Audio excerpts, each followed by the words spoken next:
ko, tatapusin ko ito. Kung hindi ako matapos, okay lang. You know, we live by our destiny in this planet. So nakita ko sa Davao, nung naging presidente ako, same. I said, now this time, I addressed myself to the country. Yung lumaban sa, no, you know, the first 6 weeks ng assumption ko sa office, hindi amin yun. Hindi sa gobyerno yun. Hindi kami magbabalot ng tao ng plastic. We are not producing mummies. Sa Egypt lang yun. Those were tortures. And if you are a government man, why would you waste your time wrapping a carcass there for nothing? If you want a drug, don't kill, shoot him dead. Why do you have to waste your time? Actually, it was done. Remember, I implicated some generals in the armed forces of the Philippines. I fired about 6 upon assumption. And I have many things to say, maybe in a few days. Yung lumaban, those who choose to fight, were killed. My orders are very specific. Go and find them, apprehend them, arrest them. If they choose to fight violently, and you find yourself in danger, as a soldier and as a military man, go ahead and kill him. That's about, that's the law. I was all along using the law. And why would these idiots now crucify me by saying, if you destroy my country, I will kill you? Find any other national of any country could find something wrong in that statement. And as I said, that if you destroy the youth of my land, I will kill you. There is no law at all. Not even the United Nations. And ang masakit dyan, they kept on threatening me. Most of them were outside. And always they would say, we will bring you to the International Court of Justice. So how stupid can you get? The one saying it, the United States of America, is not even a signatory of the International Criminal Court. Then why are you using a term in the charter of an organization of which you are not a member? And what about killing?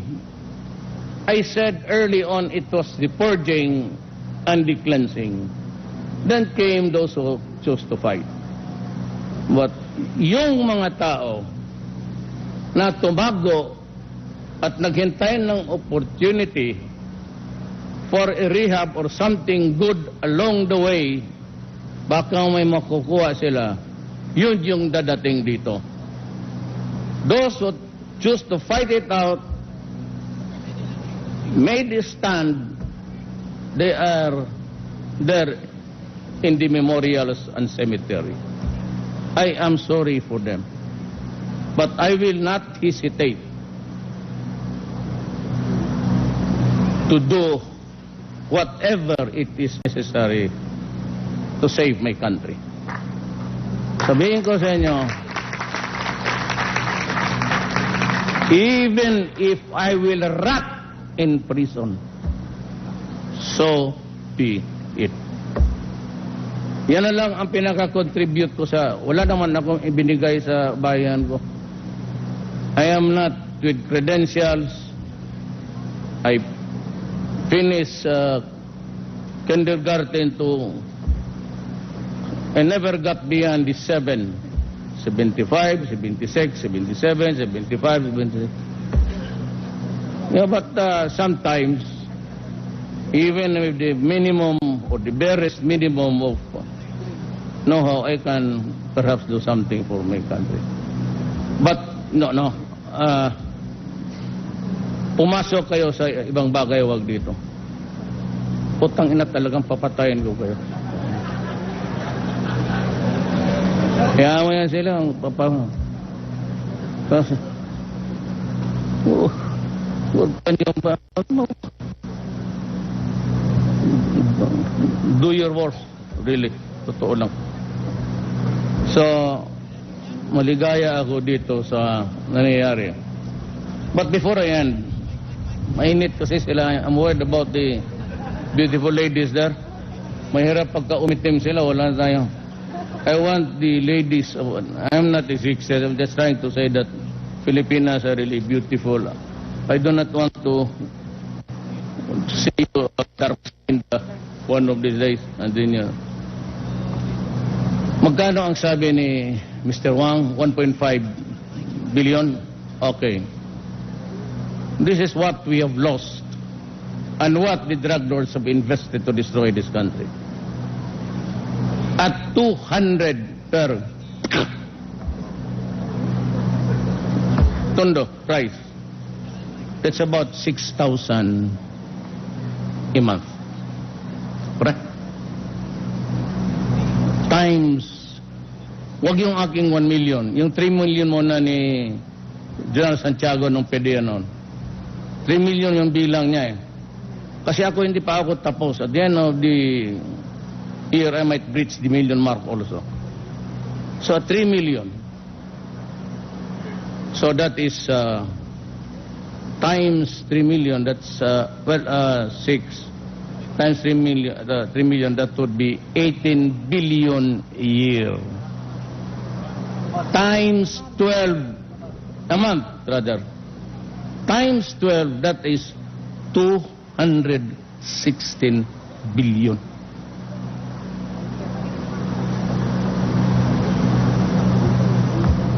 Magkano ito? 1.5. So how much? Kaya maraming property, mga hotel, barko, lahat na nandyan sa kanila. And I said, they invested on the lives and sanity of the Philippines. Kung hindi kita mapatay yung... And do we have that 1.5 at our disposal? Maybe we have the money. Maybe we don't have it. But then, let us see next year. Again, if I can get hold of 1.5, maybe I will also build another one, this time, somewhere in the Visayas. But I'm sure, kasi may turn over ang PAGCOR 5 billion kagabi. Si Andrea, so PAGCOR, so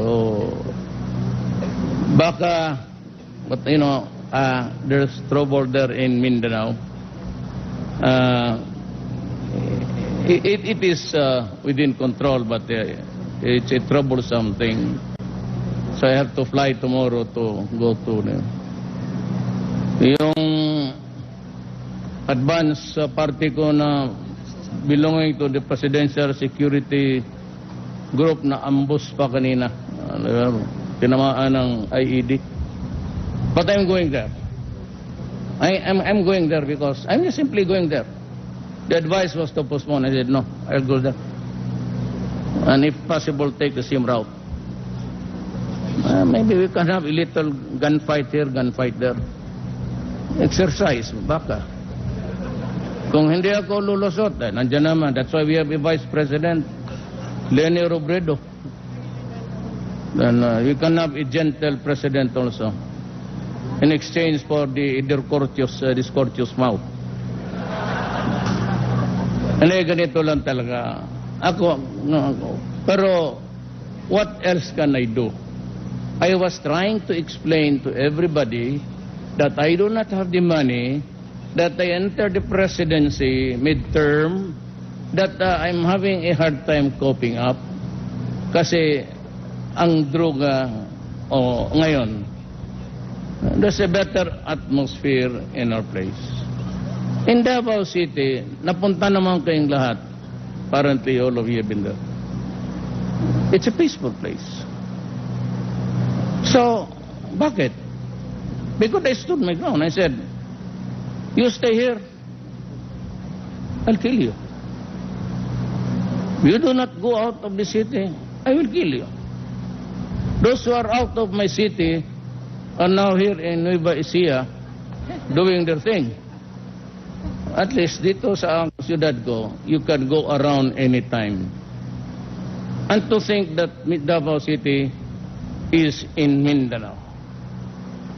Well, except for the rebellion, which is a pestering problem, I really would say that were it not for this, maganda na sana tayo. But we can never move. Now, let me remind you again, per my observation, we cannot have a peaceful country as, you know, if you do not agree to a federal setup. Ako, ayaw kong magpilit ng tao. Ay, para sa akin, good. Ayaw mo, di wag. I'm just a Filipino. As long as you do not bother me, fine. Ang problema, ang Mindanao mismo, ang Dimoro people will go for it at all costs. Remember that the Moro was ahead of us by almost 1,000 years because they are the natives there when the Spaniards and the Americans went there to conquer the island. So, if I may correctly describe it actually, it's the Moro nationalism that's at work. Yung pagkamuro nila na ninagaw mo karamihan ng mga Kristiyanos yung lupa nila, the choices, the real estate there, lahat ng magaganda belongs to the Christians. Kaya may rason eh. But if we do not compromise here, wala tayong that's the barest minimum that they are asking. If I were you, I'd listen to the speaker here. Ponder on it, sleep on it, and maybe decide one day that they too must have a better deal in the governance. Pag hindi, paningin ko, wala talaga. And I have, wala na tayong away ngayon. We do not have to fight the NPAs. They are probably here, nandito yung nakikinig. Bakit siguro dyan sa likod. Yung naka-blue dyan, may kilala kayo lahat dyan, o?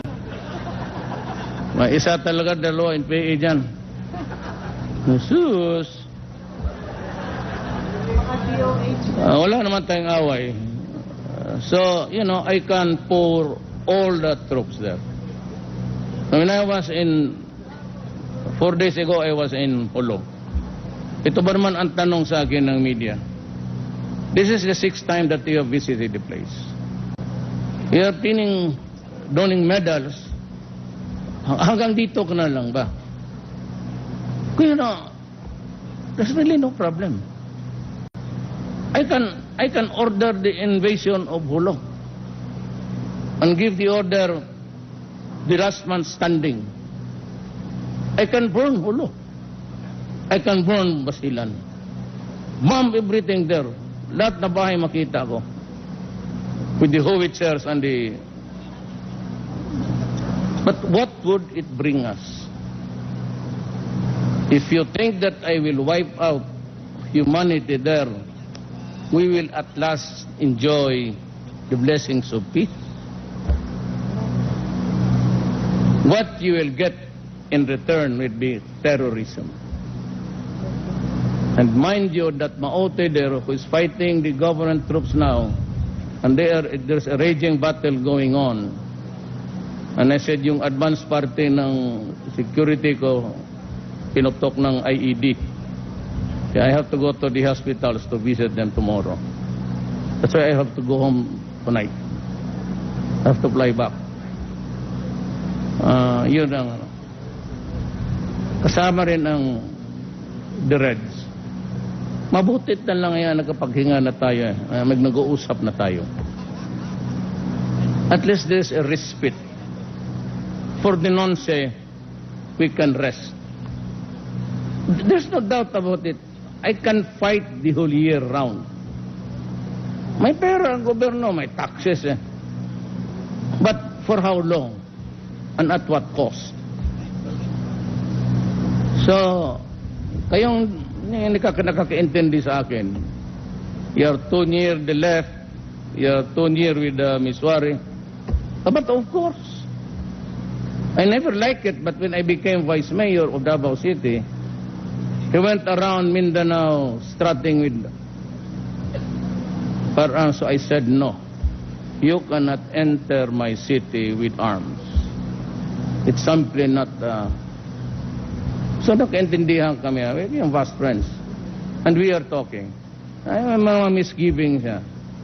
But if we cannot find peace now, then I'll give it to the next president. Do better. But do not concede more than what you can really give. For example, yung gusto nila na they want again, they repeated it before me. Itong, they would want parang regional armed forces, pati police. So that's something which I cannot give. Those are the things that cannot be negotiated. They want a federal type presidency, fine. But the commander-in-chief and the control of the police and the military shall always be in the hands of the president. But those are the nitty-gritty things in life. In the meantime, we savored the moment that Mr. Huang has traveled away, all the way from his homeland to share his money. And I would like to thank everybody dito. You know, the PDR chief, the one who succeeded is former General Sid La Peña. He used to be my city police director. And everybody else, mga kasama ko, those yung mga nakilala ko. And I said, there'll be no compromise. The only compromise dito, I'll go now, but the only compromise that is acceptable to me is you surrender. If you continue, said, you might end losing not only your funds but your life. Because the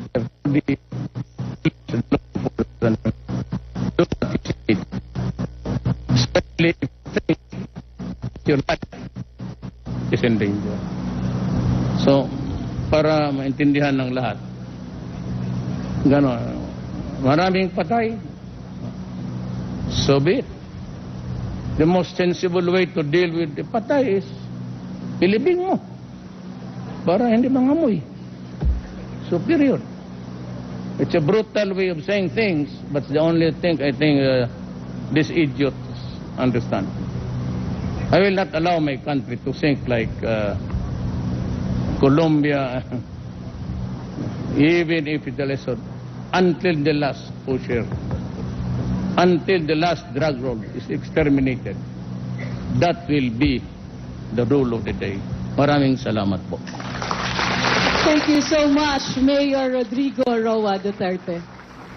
President Rodrigo Duterte there leading the inauguration of the Mega Drug Abuse Treatment and Rehabilitation Center in Nueva Ecija. This is the first of its kind in the country, a 10,000-bed facility located at Fort Magsaysay, the largest military camp in the Philippines. A donor of this facility is Chinese businessman in the name. Tatapusin ko ito. Kung hindi ako matapos, okay lang. You know, we live by our destiny in this planet. So nakita ko sa Davao, noong naging presidente ako, same. I said, now this time, I addressed myself to the country. Yung lumaban sa, no, you know, the first 6 weeks ng assumption ko sa office, hindi amin yun. Hindi sa gobyerno yun. Hindi kami magbabalot ng tao ng plastic. We are not producing mummies. Sa Egypt lang yun. Those were tortures. And if you are a government man, why would you waste your time wrapping a carcass there for nothing. If you want drug, don't shoot him dead. Why do you have to waste your time? Actually, it was done. Remember, I implicated some generals in the armed forces of the Philippines. I fired about 6 upon assumption. And I have many things to say, maybe in a few days. Yung lumaban, those who choose to fight, were killed. My orders are very specific. Go and find them, apprehend them, arrest them. If they choose to fight violently, and you find yourself in danger, as a soldier and as a military man, go ahead and kill him. That's what, that's the law. I was all along using the law. And why would these idiots now crucify me by saying, if you destroy my country, I will kill you? Find any other national of any country could find something wrong in that statement. And as I said, that if you destroy the youth of my land, I will kill you. There is no law at all. Not even the United Nations. And ang masakit dyan, they kept on threatening me. Most of them were outside. And always they would say, we will bring you to the International Court of Justice. So how stupid can you get? The one saying it, the United States of America is not even a signatory of the International Criminal Court. Then why are you using a term in the charter of an organization of which you are not a member? And what about killing? I said early on it was the purging and the cleansing. Then came those who chose to fight. But yung mga tao na tumago at naghintay ng opportunity for a rehab or something good along the way, baka may makukuha sila, yun yung dadating dito. Those who choose to fight it out, made a stand, they are there in the memorials and cemetery. I am sorry for them. But I will not hesitate to do whatever it is necessary to save my country. Sabihin ko sa inyo, even if I will rot in prison, so be it. Yan na lang ang pinaka-contribute ko sa, wala naman akong ibinigay sa bayan ko. I am not with credentials. I finished kindergarten to, I never got beyond the 75, 76, 77, 75, 76. Yeah, but sometimes, even with the minimum or the barest minimum of know-how, I can perhaps do something for my country. But, no. Pumasok kayo sa ibang bagay, wag dito. Putang ina, talagang papatayin ko kayo. Kaya mo yan sila, kasi, huwag ka niyong ba, do your worst, really, totoo lang. So, maligaya ako dito sa nangyayari. But before I end, mainit kasi sila. I'm worried about the beautiful ladies there. Mahirap pagka umitim sila, wala na tayo. I want the ladies, I'm not a sexist, I'm just trying to say that Filipinas are really beautiful. I do not want to see you in one of these days. And then, magkano ang sabi ni Mr. Wang? 1.5 billion? Okay. This is what we have lost and what the drug lords have invested to destroy this country. at 200 per tondo price. That's about 6,000 a month. Correct? Times, wag yung aking 1 million. Yung 3 million muna ni General Santiago nung PDEA noon. 3 million yung bilang niya eh. Kasi ako hindi pa ako tapos. At the end of the year, I might breach the million mark also. So 3 million. So that is times 3 million. That's 6 times 3 million. 3 million. That would be 18 billion a year. Times 12 a month, rather. Times 12. That is 216 billion.